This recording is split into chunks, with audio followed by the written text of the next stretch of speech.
Hello and welcome to this edition of Healthy Habits Protein 101. I'm your host, Amie Davis. With us today is registered dietitian and director of the Nursing Wellness Center in Redondo Beach, Jeanne Peters. Today she's going to be giving us the 411 on protein. Jeanne, welcome back. Thanks for being here today. Love it. Glad to be here. It's always nice to work with you. So a lot of us know that we need protein in our diets and we think we have an understanding of it, but really, can you go into more detail on what protein is and why we need it? Yeah, protein's a macronutrient, and the amino acids that make up protein are actually useful for helping to build muscle. It helps to build brain chemicals. It helps to go ahead and maintain our hormones, our enzymes. It helps to keep our blood sugar stable. And finally, for people who are trying to lose weight, it really helps to keep your metabolism boosted. So Jeanne, what's the recommended amount of protein somebody needs on an average day? Yeah. So a great tip to keep in mind is to think about your weight, your ideal body weight, not your current weight, but your ideal body weight, and divide that in half. So I'm 140 pounds, so that number is 70, and so 70 is the number of grams of protein minimum that I should have for the day. And ideally, you'd stretch that out over the course of the day, so breakfast, lunch, dinner, and a snack. Great, and could you show us a few food examples of what an ideal daily amount of protein for your average person would look like? Sure, yeah, so right here, let's say if you started off in the morning with 2 eggs, that right here, this is 7 grams of protein, so 2 eggs, 14 grams right there. And then let's say at lunch I had a piece of salmon with some vegetables. This is going to give you about 25 grams of protein. Here's a piece of New Zealand grass-fed lamb. So if you had a burger in the evening, that'd be about another 25 grams. And it doesn't have to be lamb if you're not into lamb. Oh, it could be beef or it could be chicken. And then, let's say if you're like me, you need a snack somewhere in the afternoon. So that could be, some almonds that would give you about 15 grams. So almonds have a lot of protein in them, 15 grams? It could, this is an almond bar that gives you 15 grams of protein, and this would be more like about 10 grams of protein.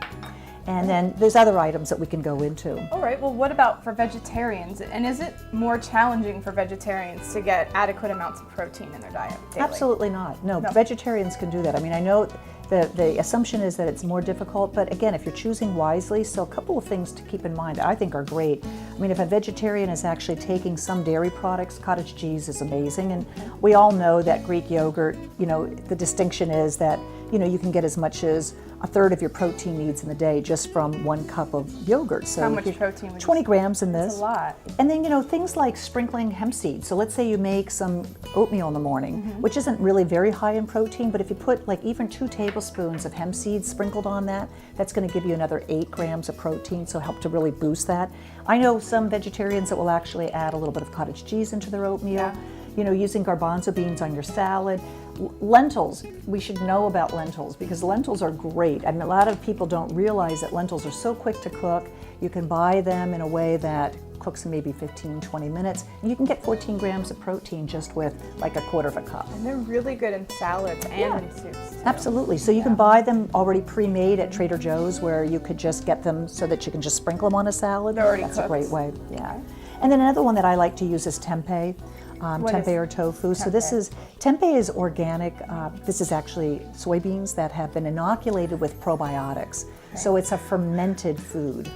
And in the fermenting of the soy, you actually increase the protein content. So like a half of this is, 1/2 of this would be like 8 grams of protein. And you can sprinkle this into vegetables, and it's a quick meal. Or they could eat this like a meat burger, right? Absolutely, yeah. Question for you. So you mentioned tempeh, and you said it's made from soy. I know there's a lot of controversy about soy protein. Can you maybe go into detail about that? Because I've heard it's not all that great for you, but... Well, I think the controversy is around the fact that soy mimics estrogen. So there are actual plant compounds found in soy that are very weak like estrogen ingredients that can latch on to the receptor sites that we have for estrogen. So the concern is over the course of a lifetime, if somebody's exposed to quite a bit of soy, could it actually make them a little bit more estrogen dominant? Possibly, put them into early puberty. There are men who maybe have more estrogen-like compounds in their body as a result. So that's the concern. So how does it affect men? It can actually give them man boobs, yeah. So there's actually, it's a more common, prevalent issue right now because we have so much estrogens in our diet, and it's not necessarily like these are estrogens that are natural. These are the estrogens that are put into our meat, fish, cows and that kind of. Exactly. So, but this is one of the concerns with soy. But what I encourage our consumers to think about is whenever you're buying soy, ideally buy it so that it's not genetically modified, so it's GMO free.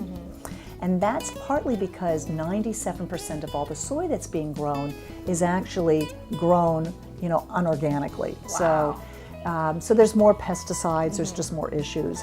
And then the second thing to be aware of is if you can, when you're eating soy, eat a good percentage of it fermented. So like miso soup is a fermented soy. Tempeh is fermented. And in the fermentation process, you're not only breaking down some of the pesticides in that, but you're also making it so it's much more digestible. It's easier for you to go ahead and get those important amino acids into your system. Got it. And so you mentioned the non-GMO.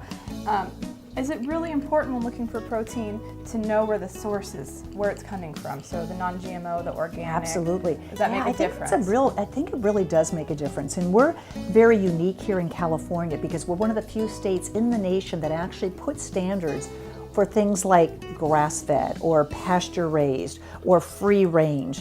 So when it says cage-free, it means that these chickens have to be out of cages for at least 4 hours a day.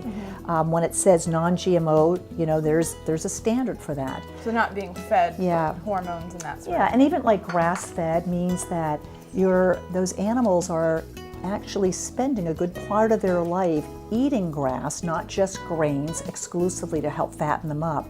And when you're eating more exclusively grass, you're giving those animals their native diet, which is what they best thrive on.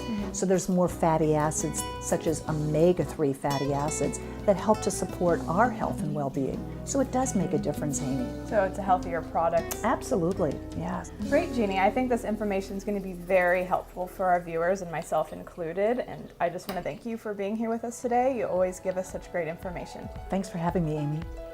Well, that's going to do it for this edition of Healthy Habits. We'll see you next time.